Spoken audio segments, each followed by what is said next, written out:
무영교에서 유영교회로 오늘의 묵상입니다. 오늘은 민수기 20장 2절에서 5절까지 말씀을 묵상하겠습니다. 성경 말씀을 보겠습니다. 회중이 물이 없으므로 모세와 아론에게로 모여드니라. 백성이 모세와 다투어 말하여 이르되 우리 형제들이 여호와 앞에서 죽을 때에 우리도 죽었더라면 좋을 뻔하였도다. 너희가 어찌하여 여호와의 회중을 이 광야로 인도하여 우리와 우리 짐승이 다 여기서 죽게 하느냐? 너희가 어찌하여 우리를 애굽에서 나오게 하여 이 나쁜 곳으로 인도하였느냐?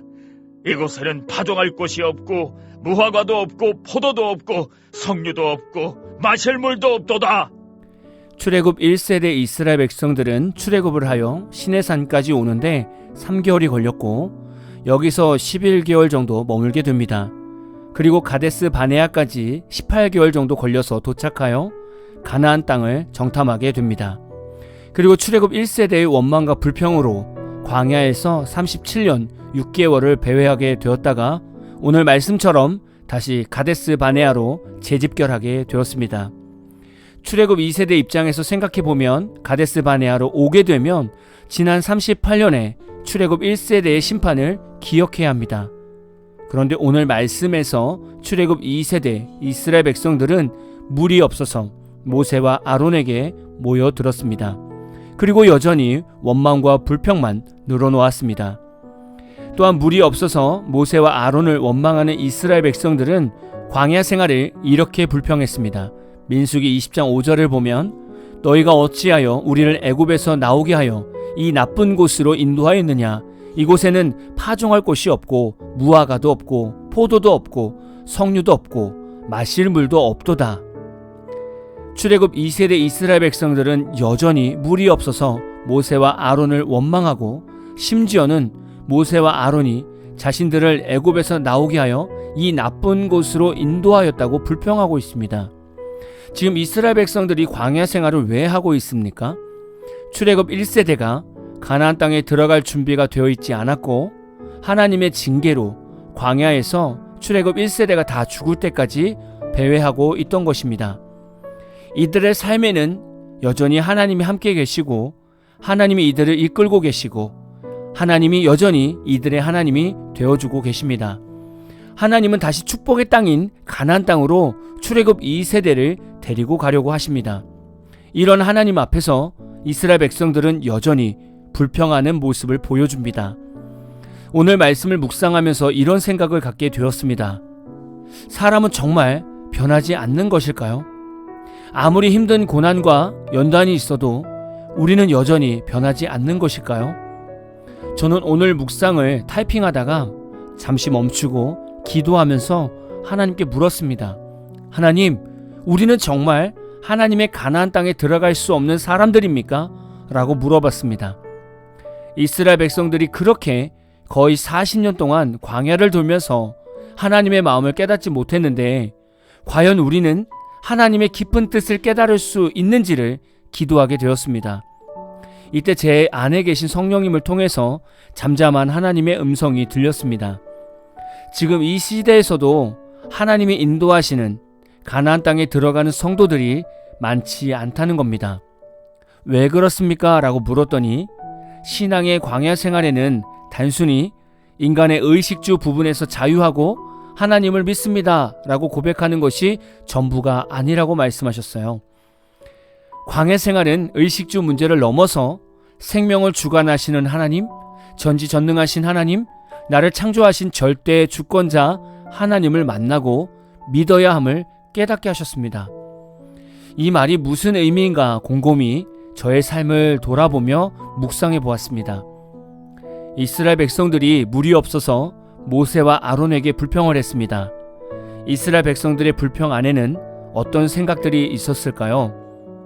하나님께서 나를 이 광야에서 목말라 죽게 하실 것 같은데, 하나님께서 우리를 광야에서 그저 힘들게만 하시는 것 같은데, 우리가 정말 이 하나님만 믿고 살아야 되나?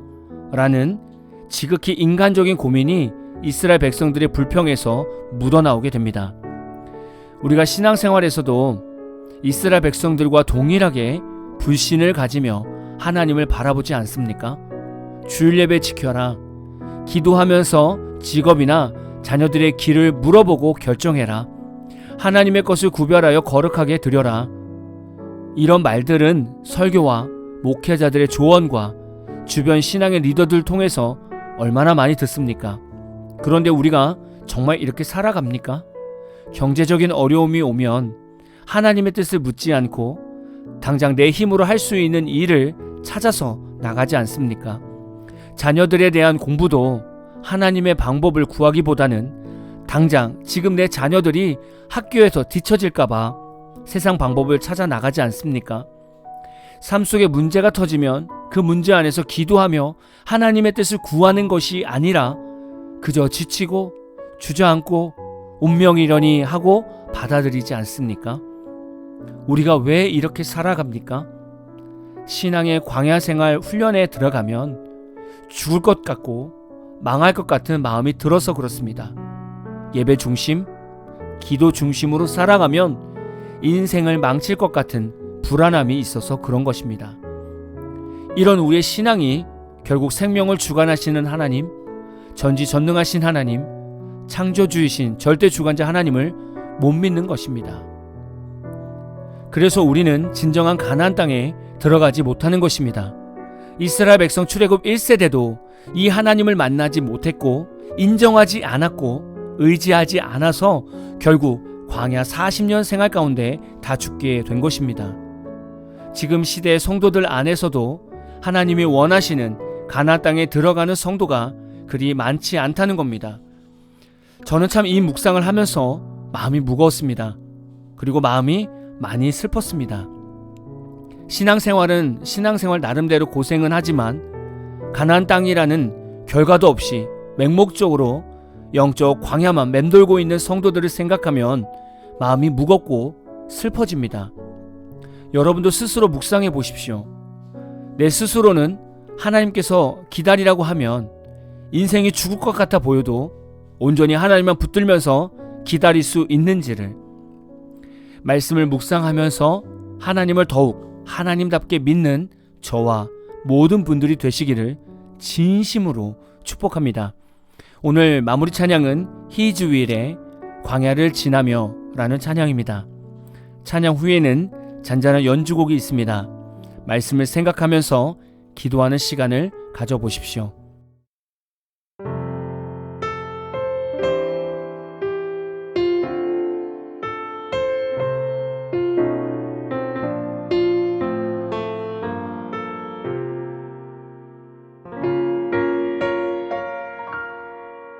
왜 나를 깊은 어둠 속에 홀로 두시는지, 어두운 밤은 왜 그리 길었는지, 나를 고독하게, 나를 낮아지게, 세상 어디도 기댈 곳이 없게 하셨네.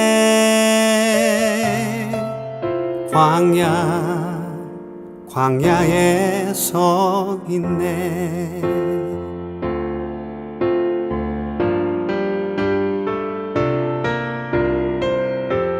주님만 내 도움이 되시고, 주님만 내 빛이 되시는, 주님만 내 친구 되시는 광야. 주님 손 놓고는 단 하루도 살 수 없는 곳, 광야에 서 있네.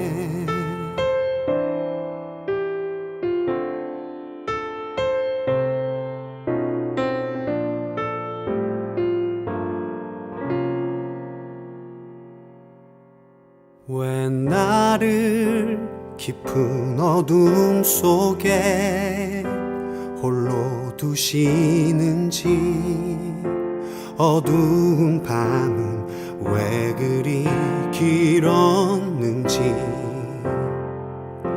나를 고독하게, 나를 낮아지게, 세상 어디도 기댈 곳이 없게 하셨네.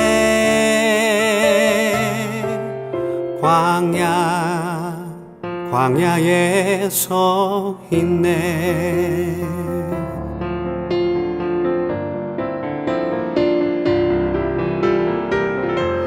주님만 내 도움이 되시고 주님만 내 빛이 되시는, 주님만 내 친구 되시는 광야. 주님 손 놓고는 단 하루도 살 수 없는 곳, 광야.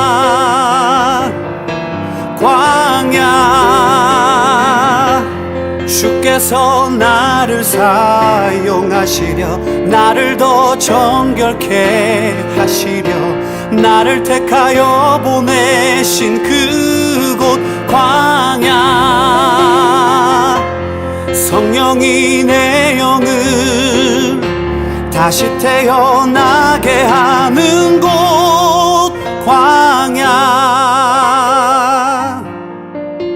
광야에 서 있네.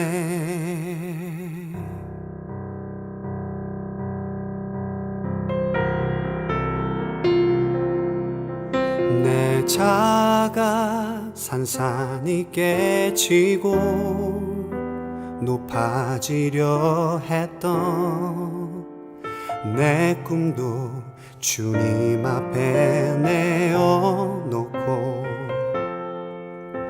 오직 주님 뜻만 이루어지기를, 나를 통해 주님만 드러나시기를.